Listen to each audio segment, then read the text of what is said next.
আসলে রিজিক হলো আল্লাহর দান। কার রিজিক কোথায় থাকবে, কে কোথায় যায় খাবে সেটা আল্লাহ ছাড়া কেউ বলতে পারবে না। আমরা যতই চেষ্টা করি না কেন নিজের হাতে রান্না করে খাবো, যদি আল্লাহ রিজিকে না রাখে সেখানে কিন্তু কোনোদিনও সঠিক হয় না বা কোনোদিনও খাওয়া যায় না।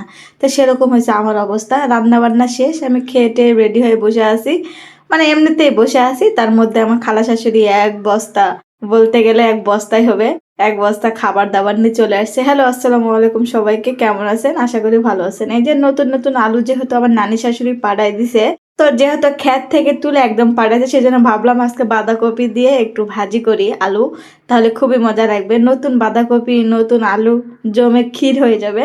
তো সেই জন্য আমিও রান্না করতে শুরু করে দিয়েছি। এদিকে বাঁধাকপি কাটা শেষ হয়ে গেছে, তারপর এখন আলু কাটতেছিলাম। নতুন আলু তো কাটতেও ভালো লাগছিল, কুচকুচ করে কেটে যাচ্ছিল। তো যাই হোক, এদিকে ধুয়ে দিয়ে আমি তুলে দিয়েছি। তো একটু মানে বাঁধাকপি বেশি হয়ে গেছিল, এই জন্য কড়াইয়ের মধ্যে ধরতেছিল না। যেহেতু এটা বাঁধাকপি আরও পরে একটুখানি হয়ে যাবে, পরে আবার ফ্রিজে যাই দেখি আমার নানি শাশুড়ি যে আলুর পাতা আনা দিয়েছিল আমাকে ভর্তা খাওয়ার জন্য, সেই পাতাটা অর্ধেকই পচে গিয়েছে। তো কি হয়েছে, অর্ধেক পচে গেছে তো অর্ধেক তো ভালো আছে, সেই জন্য চিন্তা করলাম যেগুলি পচে গিয়েছে সেগুলি আমি ফেলে দিব, দিয়ে বাদ বাকি যেগুলো ভালো থাকবে সেগুলি আমি বেছে বেছে নিব। তো যেই বলা সেই কাজ, আমি বেছে বেছে নিচ্ছিলাম আর চিন্তা করতেছিলাম এটা দিয়ে কি দিয়ে ভর্তা করব। সবাই তো সবসময় মাছ দিয়ে ভর্তা করে খাওয়া হয়, আজকে চিন্তা করলাম যে নতুন আলু দিয়ে আলুর পাতা ভর্তা করি, দেখা যাক কেমন মজা হয়। কোনোদিন তো রান্না করি নাই বা কারো হাতে খায়ও নাই, কেউ বলতেও পারবে না, সেই জন্য আজকে রান্না করতেছিলাম। তো এদিকে বাঁধাকপি আউরে অল্প একটু হয়ে গেছে, অল্প একটু হলে কি হবে, আরো অল্প হয়ে যাবে। তো এই যে দেখতে পাচ্ছেন কতটুকু হয়ে গেছে। তো যাই হোক, এদিকে কিন্তু বাঁধাকপি ভাজা আমার হয়ে গেছে, আর ওদিকে আলুর পাতা আর আলু যে সিদ্ধ দিয়েছিলাম ওটাও মোটামুটি প্রায় হয়ে গেছে। এখন চিন্তা করতেছিলাম যেহেতু পানিটা শুকিয়ে গেছে, এখন একটু তেল দিলে ভালো হবে, একটু ভাজা ভাজা করা যাবে। তো সেই জন্য তেল দিয়ে নিলাম, একটু বেশি করেই দিলাম, কারণ তেল না দিলে ভালো লাগবে না। যেহেতু আলুর পাতা বা আলু দিছি, তার মধ্যে রসুন পেঁয়াজ আছে, এরপর আরো রসুন পেঁয়াজ দিব। যত ভর্তাতে পেঁয়াজ রসুন কাঁচামরিচ দেওয়া যায় তত মজা লাগে। তো সেই জন্য আবারও পেঁয়াজ আর রসুন কেটে নিছি, নিয়ে আমি দিলাম।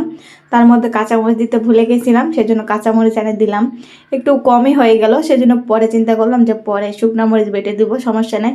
তো বাটা শুরু করে দিয়েছি, ওদিকে কিন্তু টালা হচ্ছে, ওদিকে টালতে থাক, এদিকে ভর্তা করতে থাকি আমি। যেহেতু কাজ কাজ শেষ করতে হবে, দুপুর হয়ে গেছে, খেতে হবে, সেই জন্য এদিকে টালাও হয়ে গেছে, ওদিকে ভর্তা ছানতে ছানতে। তো যাই হোক, এদিকে হয়ে গেছে, তো আমি এখানে নামাই নিলাম। নামাই নিয়ে চিন্তা করলাম যে সুন্দর করে বাটি আজকে যে কিভাবে ভাতটা খাবো, তো সেই বলার বাহিরে। আল্লাহ যেখানে যা রিজিক থাকবে সেখানে সে খাইতে পারবে, এছাড়া তো পারবে না। যাই হোক, আমি বানাইতেছিলাম, তো এর মধ্যে আমি শুকনা মরিচ দিয়ে নিলাম। শুকনা মরিচ ছাড়া তো মজা লাগবে না, একটু ঝাল ঝাল না হলে ভর্তা একটু মজা লাগে না, সেই জন্য ভর্তা দিলাম। দিয়ে এখন মাখাতেছিলাম, এখনও কিন্তু তেল লবণ দিছিলাম না, এখন লবণ দিলাম, একটু তেল দিলাম, সরিষার তেল কেবল দিলাম। এতক্ষণ কিন্তু সয়াবিনের তেল দিয়ে ভাজাভাজি করছিলাম। তো যাই হোক, এদিকে ভর্তা মাখাইতেছিলাম আর জিবার মধ্যে পানি আসছিল, সত্যি দেখে বুঝতে পারতেছেন এত সুন্দর হয়েছিল দেখতে, যেমন মাশাল্লাহ, খেতেও কিন্তু অসাধারণ।